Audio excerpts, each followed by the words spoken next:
Bon, s'il reste encore du monde devant l'écran, que vous n'êtes pas tous complètement endormis par le caractère un peu soporifique du tournoi, ou si vous n'êtes pas tous tout simplement barrés, et bien voici la première demi-finale avec Maeda Tyson, le boxeur qui monte, qui est premier striker de la team de Rickson, et qui va affronter Kolosan, le Ryu au goût complètement bizarre. Faut dire que bon, quand on voit le costume alternatif mauve de Maeda Tyson, on est en droit de se poser des questions quant à ses goûts à lui aussi. Enfin bon, gros pied qui passe et deux crochets du gauche dans la tête, deux s'il vous plaît. Ça tourne bien les esprits. La balayette qui passe, allez, un petit dash très dans la garde. Immédiatement on se replie avec un dash arrière. Maeda Tyson qui est en avance à l'énergie, qui maintenant gère la distance. Ce Tatsumaki est complètement pourri. Évidemment on réussit tous les links et on envoie l'ultra en juggle derrière le headbutt. Ça fait rien comme dégâts, c'est ridicule, c'est incroyable, autant la garder hein, franchement. Allez, le hash kick qui passe après un dash très magnifique utilisation du crochet hein, de la part de Maeda Tyson.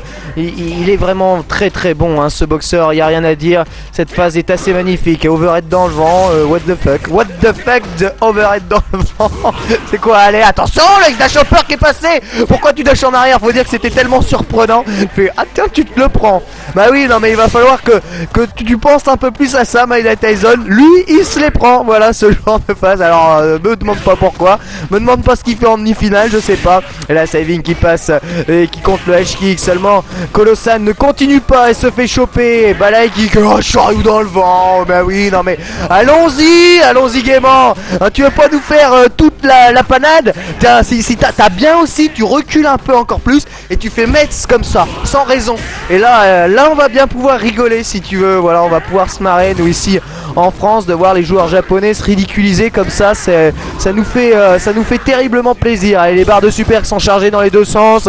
Maeda Tyson qui fait donc maintenant très attention à pas se prendre la super de Ryu. Ce gros point, l'enchaînement de light et la super de Ryu qui passe en combo. Seulement les deux light punch a considérablement augmenté le damage reduce du Hexadoken, le dash avant, tout ultra qui passe. Maeda Tyson dans toute sa splendeur les amis. Et voilà, tu fais pas de Hadoken à n'importe quelle distance, t'en fais pas, ça rate jamais. Oh, ça c'est magnifique, revenez tous ceux qui m'ont quitté là, après les ratés de Momochi, après les trois bras gauches de coupe et les autres de je sais pas quoi.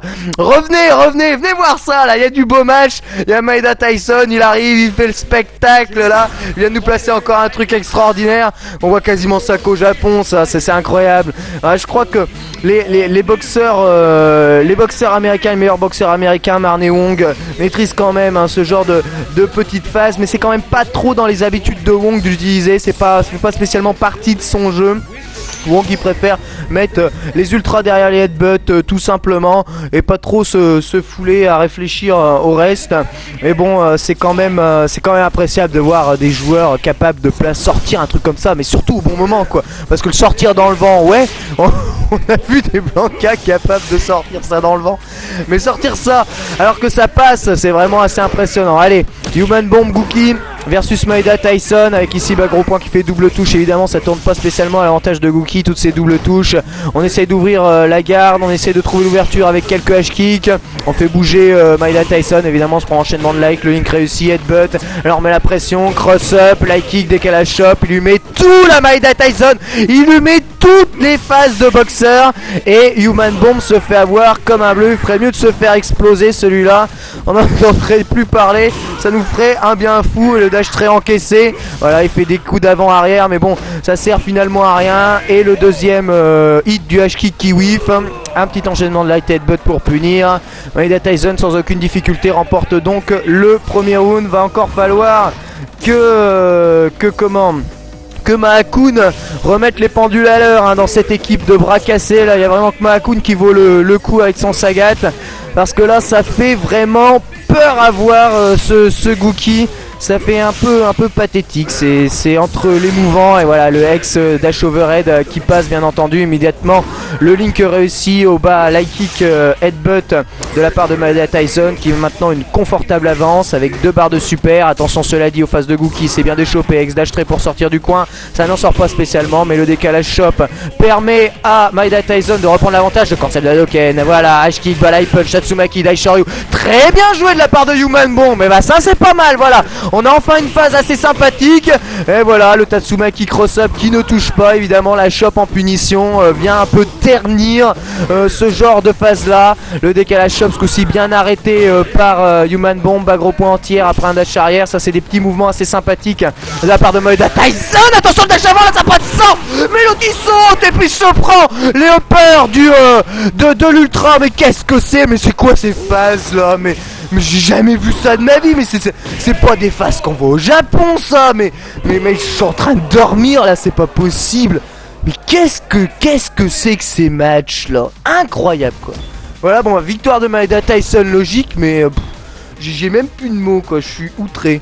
Je comprends pas là, je sais pas, ils nous font quoi les japonais là? Alors je veux bien que la Team Cop vainqueur du Togeki ça mette un coup au moral, la probable non conversion de Super Street Fighter 4 en arcade ça remet un coup au moral et les joueurs peut-être se demandent si c'est vraiment intéressant de doser le jeu maintenant que l'on a des doutes quant à la suite de ce jeu là en arcade. Mais enfin bon, il faut se réveiller